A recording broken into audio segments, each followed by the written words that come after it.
My mother-in-law told me, "You'll never be part of this family at Christmas." So I stayed quiet until New Year's when I served them divorce papers and took half her son's fortune. Before we continue, I want to hear from you. Where are you watching this from? Subscribe, say hi, and be part of our growing family. I should have seen it coming when Austin's mother, Diane, insisted we spend Christmas at her estate in Buckhead. My husband squeezed my hand in the car, his Rolex catching the December sunlight. "Baby, just 3 days. I promise she'll warm up to you." 3 years of marriage, and Diane Richardson still looked at me like I'd tracked mud across her Persian rugs. I'm Sophia Carter. Well, Sophia Richardson now, a corporate attorney who'd built herself up from Atlanta's West Side. My mother cleaned houses. Diane owned them. The mansion gleamed with white lights and designer decorations that probably cost more than my childhood home. Austin's sister, Vanessa, air-kissed my cheeks. "Oh, Sophia. That dress is quaint." Her diamond tennis bracelet sparkled deliberately. Austin's father, Gerald, barely looked up from his bourbon. Old Money stayed silent, letting Diane orchestrate the cruelty.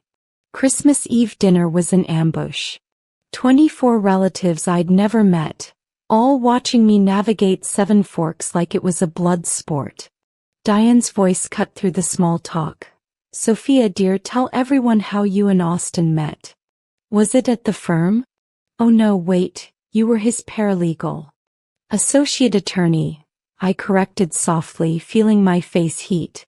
"Of course." Her smile was poison wrapped in Chanel No. 5. "How could I forget? You're very ambitious." Austin said nothing.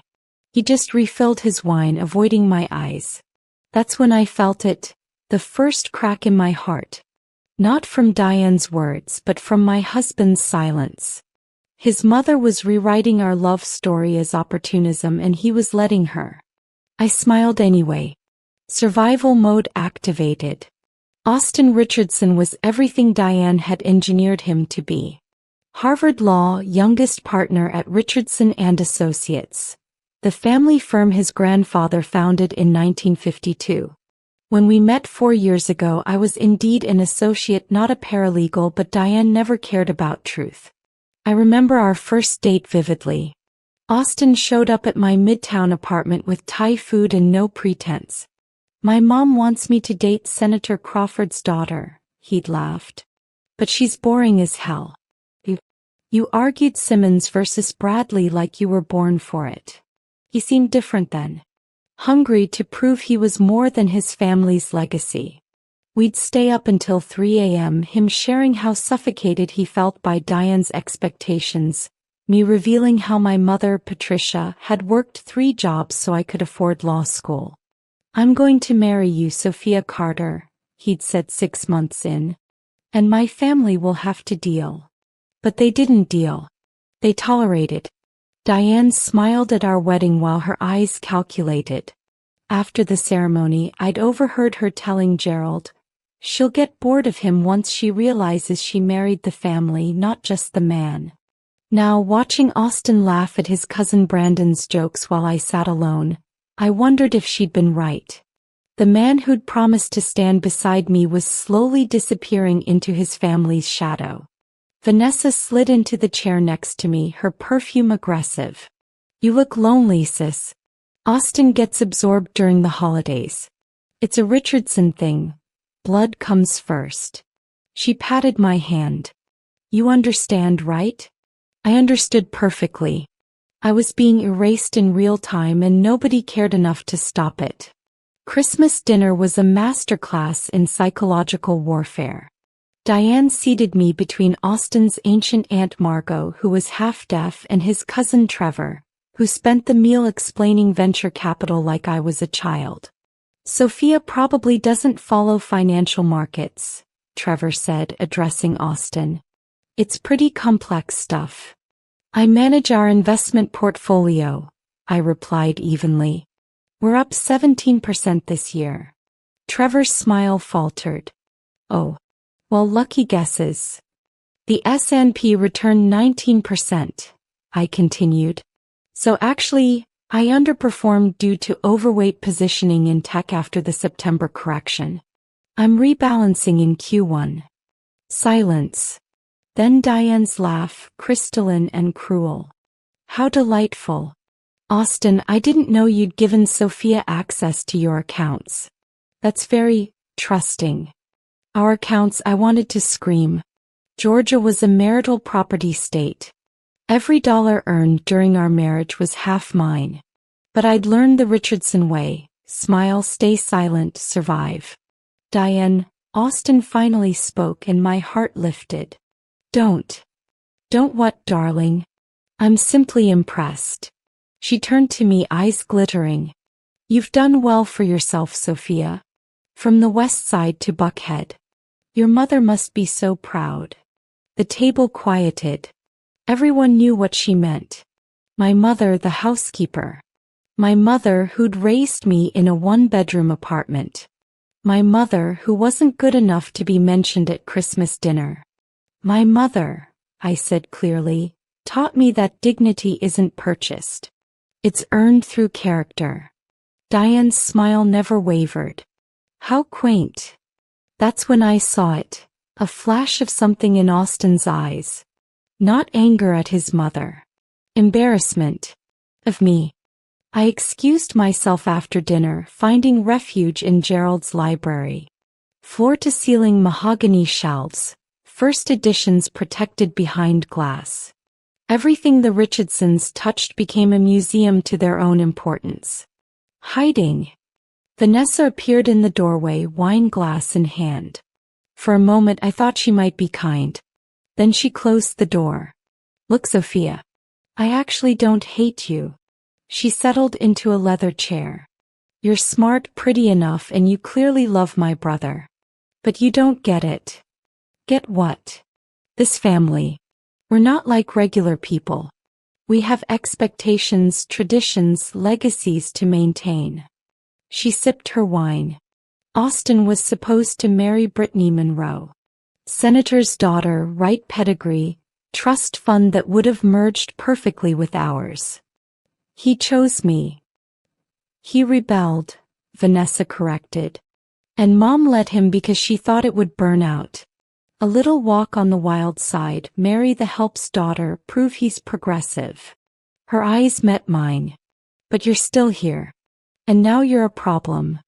My hands trembled. What are you saying? I'm saying Mom's been talking to lawyers. Apparently there are ways to protect family assets when you and Austin split. Trusts, offshore accounts, things beyond marital property laws. She stood, smoothing her dress. She's just waiting for the right moment. Austin wouldn't. Austin does what Mom says. Eventually. Vanessa paused at the door. He always has. She left me there in that library full of books nobody read, understanding finally settling in my bones. This wasn't a family. It was a fortress. And I was the invader. Christmas morning arrived with expensive gifts and cheap affection. Austin handed me a Tiffany box, diamond earrings, impersonal and safe. You like them, right? I remembered last year when he'd surprised me with tickets to Accra, my dream trip to visit Ghana. We'd spent 2 weeks exploring my heritage, him holding my hand through Cape Coast Castle, both of us crying at the door of no return. They're beautiful, I lied. The Richardsons exchanged gifts in a practice ceremony. Diane received a vintage Hermes bag from Gerald. $45,000. I knew because I'd seen similar ones at auction. Vanessa got keys to a new Mercedes. Brandon received shares in the family firm. Then Diane turned to me, her smile sharp. Sophia dear, we didn't forget you. She handed me an envelope. Inside, a gift certificate to a spa. $500. The amount was specifically chosen.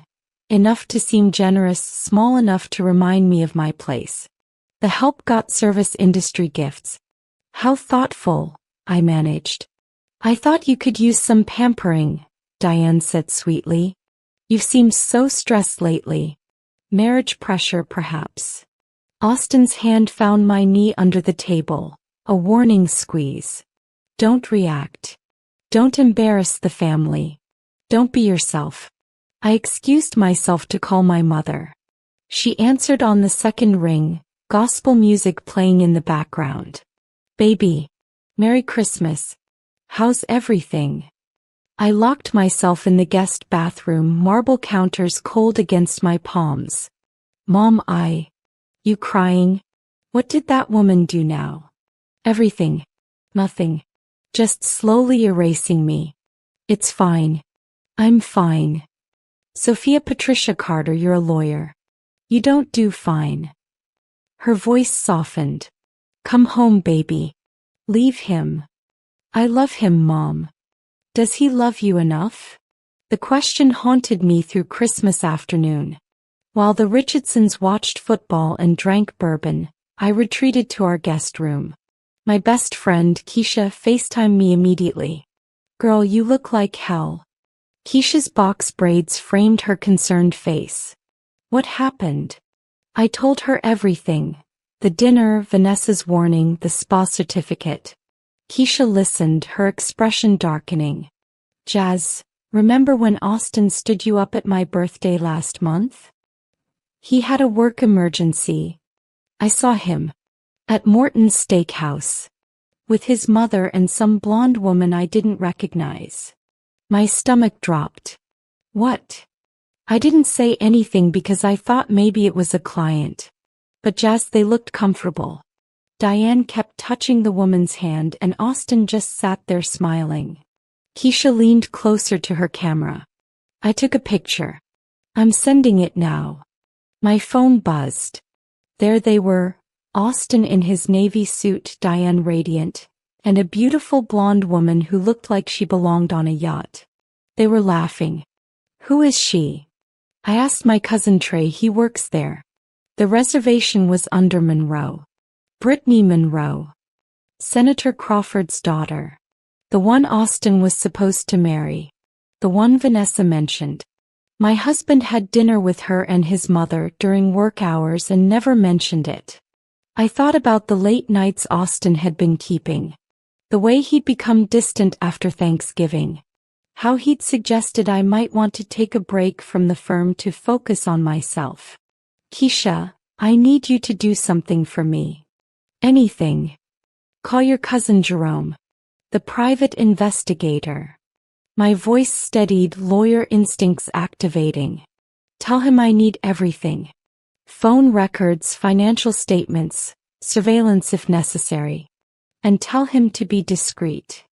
That evening, Diane announced we'd be having a family meeting after dinner. The formal living room was staged perfectly, everyone seated in a calculated arrangement.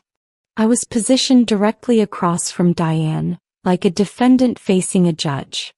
Austin and I have been discussing his future at the firm, Diane began, her voice warm but her eyes ice. With Gerald retiring next year, we need to ensure strong leadership. But there are considerations. Austin shifted uncomfortably. Mom, we talked about this. Let me finish, darling. She smiled at him before turning to me. Sophia, you're an intelligent woman. You understand optics matter in our world. The firm has clients whose relationships span generations. Legacy families who value tradition. What are you saying? I asked, though I already knew. I'm saying that Austin's position as senior partner requires certain adjustments. A different image. Someone who understands our client base intimately. Vanessa jumped in. Mom thinks it would be better if you stepped back from public events. Maybe worked remotely. Just until things stabilize. Things. My voice rose despite myself. You mean until I disappear? Don't be dramatic, Diane said. We're thinking about Austin's career. About this family's reputation. Surely you can appreciate that. I looked at Austin, really looked at him. Waiting for him to speak. To defend me. To be the man who'd promised to stand beside me against the world. He stared at his hands. Austin. My voice cracked. Jazz, maybe we should discuss this privately. No. I stood, every eye on me. Say it here. In front of your family. Do you want me to disappear? The silence was deafening. Then quietly he spoke. I think some space might be good. For both of us. And there was my husband choosing his mother's comfort over my dignity. I didn't cry. Didn't scream. I simply said, "Excuse me," and walked out of that living room with my spine straight and my head high. Behind me I heard Diane's satisfied voice. She'll come around. They always do. I locked myself in the guest room and opened my laptop. Years of corporate law had taught me one thing. Emotions were liabilities, but evidence was currency. I logged into our shared accounts. Austin had insisted on transparency when we married, back when he was still performing love. The numbers told a story. $127,000 transferred to an account I didn't recognize. Monthly payments of $3,500 to a Buckhead apartment. Dinner charges at restaurants we'd never visited together. I screenshot everything, fingers steady despite my racing heart. My phone buzzed. Jerome, Keisha's PI cousin. Got your message. Starting tomorrow. But Miss Carter, you should know. Somebody already filed documents today. Petition for legal separation. Filed by Austin Richardson through Whitmore and Associates. You're not his attorney anymore. You're his target. The room tilted. He'd planned this. The Christmas invitation, the family ambush, the request for space. It was coordinated. They'd probably had the papers ready for weeks, just waiting for me to react badly enough to justify it. But I hadn't. I'd stayed quiet, observant. And now I had my answer about who my husband really was. A knock at the door. Sophia. Austin's voice was careful. Can we talk? Come in. He entered looking tired. Guilty. I didn't mean for it to happen like that. But you meant for it to happen. My mother thinks. I don't care what Diane thinks, Austin. What do you think? Austin sat on the edge of the bed, his hands clasped like he was praying. I think we rushed into this. We were different people 4 years ago. You mean you were someone who could tolerate disappointing your mother? I kept my voice even, watching him. Tao, you're not. That's not fair. Your mother just asked me to erase myself and you said nothing. Usually worse, you agreed. You asked for space. I pulled up my phone, showing him Jerome's message. Did you file for legal separation today, Austin? His face went pale. How did you? Answer the question. It was my mother's lawyer. She thought it would protect me if things got messy. He looked up and I saw something that broke me more than any of Diane's cruelty: relief. He was relieved to be caught. Jess, I'm sorry. I never wanted to hurt you, but I can't keep being torn between you and my family. So you chose them. They're my family. I'm your wife. The words exploded out of me. Or I was supposed to be. But you never actually married me, did you? You married your mother's approval with me as the inconvenient side piece. He stood. That's not true. I loved you. Love. Past tense. I laughed, bitter. When did it stop, Austin? When your mother started whispering in your ear. When you had dinner with Brittany Monroe last month. His expression confirmed everything. It wasn't like that. Mom just wanted me to reconnect with old friends. Old friends your family wishes you'd married. I turned away, looking out at the manicured lawn. Get out, Austin. Jazz. Get out. He left and I finally let myself feel it. I stayed through New Year's, not out of love but strategy. Diane wanted me gone. I'd leave on my terms. Those 5 days between Christmas and New Year's were spent documenting everything. I recorded Diane's casual cruelty at breakfast, Sophia dear, you might want to start looking at apartments. Something more suitable to your background. I copied Austin's laptop while he was golfing with Gerald, finding emails that made my blood run cold. Messages to Brittany spanning months. Nothing explicitly romantic, but the intimacy was undeniable. Can't wait to see you again. Dinner last week reminded me of what I've been missing. Mother thinks we should give it another try. Jerome delivered his preliminary report on December 30th. Austin had been funneling money to offshore accounts since October. $450,000 total, hidden through complex transactions designed to look like business investments. Diane's fingerprints were all over it, her attorney orchestrating the asset concealment. They're playing the long game, Jerome explained over encrypted email. Separate, wait out the mandatory period, then divorce you with minimized asset exposure. Classic wealthy family playbook. But they'd made one mistake. Georgia required full financial disclosure during separation proceedings. Every hidden account, every transferred asset, every secret meeting with Brittany, it all became ammunition. Keisha helped me find an attorney. Not just any lawyer. Crystal Martinez, known for destroying wealthy men in divorce court. They want to play dirty? Crystal's voice was sharp over the phone. We'll bury them in discovery. On New Year's Eve, while the Richardsons hosted a black tie party, I packed my evidence. Documents. Recordings. Photographs. A 3-inch binder that represented the death of my marriage and the birth of my revenge. The party was everything Diane loved. 100 guests in designer gowns, champagne flowing, a live jazz band playing in the ballroom. Austin played the perfect host, his hand occasionally brushing the small of Brittany Monroe's back when he thought I wasn't watching. I wore red, a Valentino gown I'd bought myself, my mother's pearls at my throat. Diane's eyes narrowed when she saw me. Sophia. I didn't expect you to attend. Wouldn't miss it. I smiled. It's going to be an unforgettable night. At 11:45 p.m., I asked Austin to meet me in Gerald's library. He came probably expecting tears. Instead, he found me with Crystal Martinez and a process server named David. What's this? Austin looked between us, confused. David, please. I nodded. Austin Richardson, you're being served with divorce proceedings. David handed him the papers. Have a happy new year, sir. Austin's face went white. Jazz, what? Did you really think I'd just disappear? I opened my binder, showing him the first page. Offshore accounts in the Cayman Islands.